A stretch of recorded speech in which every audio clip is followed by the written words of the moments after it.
Who is Tigran Hamasyan and what's the secret behind his iconic sound? This video will include an in-depth analysis of his music, as well as direct conversations with Tigran and his bandmates. I've been a huge fan for about a decade now, so I cannot believe I had this opportunity to ask him questions about how he writes his music, his approach to improvisation, harmony, and his sources of inspiration.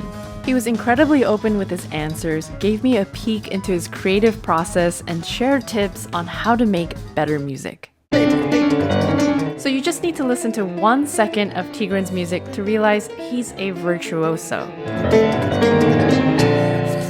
But it's not just in his fast tempos and incredibly difficult lines. He has a wide range of virtuosity that covers rhythmic and harmonic complexity, refinement as an improviser, virtuosity as a master arranger, and sound designer.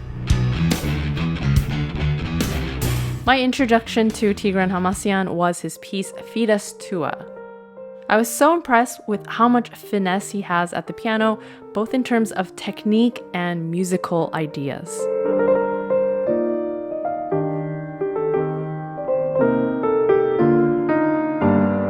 When I improvise, I like thinking melodies, so let's say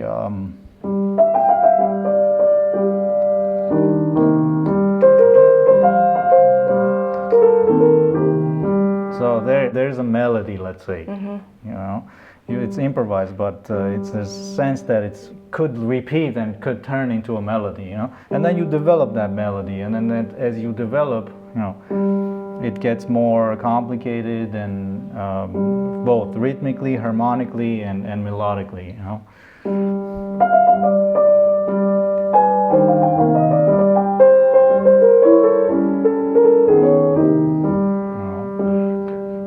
I think everything about music is all about balance, So if you take anything out of balance, something will be off, One of my favorite pieces by him is Vardavar, in particular this very special mountaintop performance.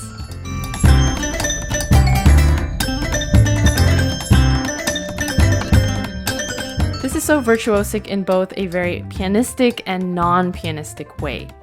It's not your typical fast right-hand runs and leaps, but a tightly woven single-note pattern. How did that come about? Well, the idea for that was to play the hardest song on the most tiny toy or most impossible toy ever, We went to the Toys R Us, which was around back then, and got whatever we could at the time because we had a date, shoot scheduled already. The core concept of Vardavar is the groupings of 5-5-3-5-5-4-5.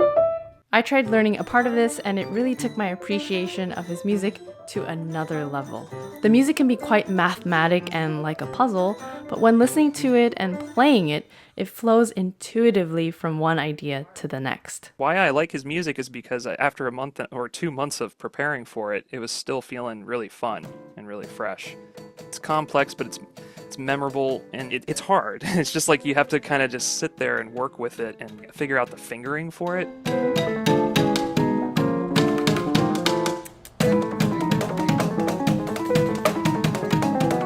The crazy part is Tigran is completely able to sing also all the drum parts, very much. The composition is already the arrangement, and I think he's really thinking arrangement. He can have an idea, he can have a melody, but then the way he's able to kind of like flesh it out as an arranger would do by using different elements, bringing things back in and changing what register is playing what. It's always 1 or 2 ideas for the whole piece, but how many versions of those ideas he's able to create. The underlying structure is oftentimes a rhythmic concept, such as in his track Entertain Me, which is based on a 35-note pattern that fits into a quarter-note beat. This creates a very jagged rhythmic feel that is quite similar to the rhythmic concepts that the metal band Meshuggah uses. It's basically repeating irregular phrases over a steadier backbeat. This creates a satisfyingly jagged rhythm. A lot of those rhythmic ideas I take from folk music in general, Armenian folk music, and also not only folk music, like metal music. Like what bands? Like Tool, Meshuggah, and also like Indian classical music.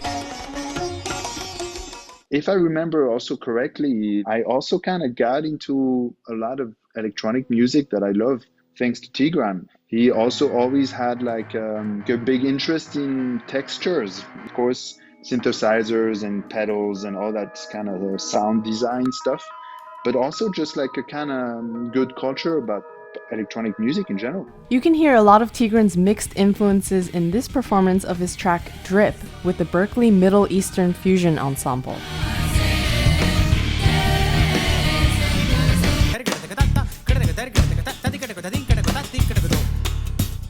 For some of his tracks, you can actually find a direct reference to an Armenian folk song. For example, he takes the folk song Tsiranizar and arranges it in a completely new way.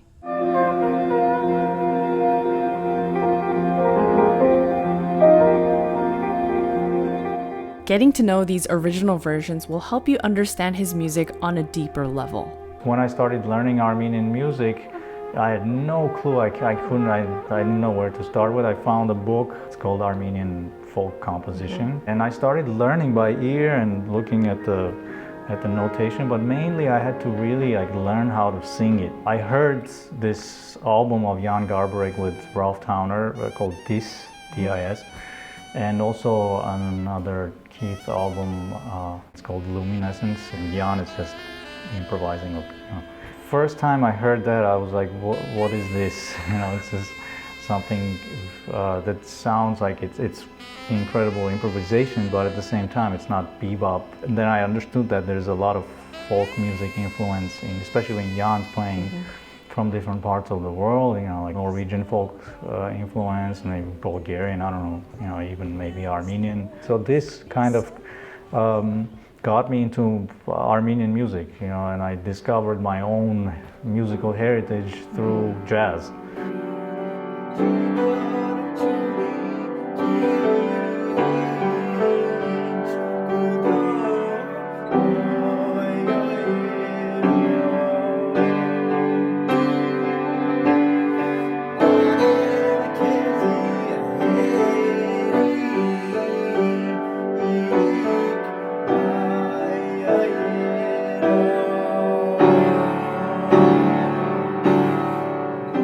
I find that there's oftentimes an emphasis on analyzing Tigran's complex rhythms, for good reason, but I also find that there's so much he does with his harmonies. I like polyphonic thinking. It works with, let's say, Armenian folk music, because folk music doesn't have any harmonies and doesn't really need any harmonies. So if you add it, it can't be just like horizontal, some bunch of 2-5-1s.